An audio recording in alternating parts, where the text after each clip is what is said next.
Vamos a empezar ahora con el vocabulario del restaurante. Mesero es waiter. Mesero. Mesero. Y si es mesera, mesera. Muy bien, you got it. It's a waitress. Menu. Menú. Menú. La carta. The menu. La carta. La carta. Comida. Comida es food. Tengo hambre. Bebida. Beverage or drink. Bebida. Bebida. Aperitivo es appetizer. Aperitivo. Plato principal.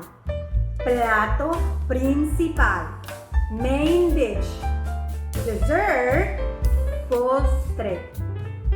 Postre. Postre. ¿Cuál es tu postre favorito?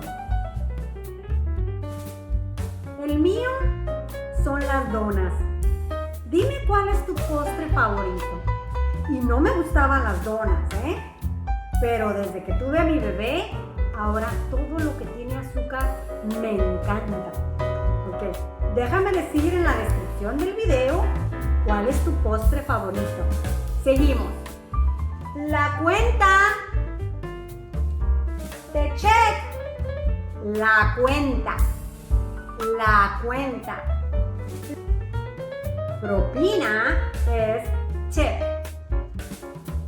Propina. Propina. Buffet. Buffet. Buffet. Buffet. Cuchillo. Cuchillo.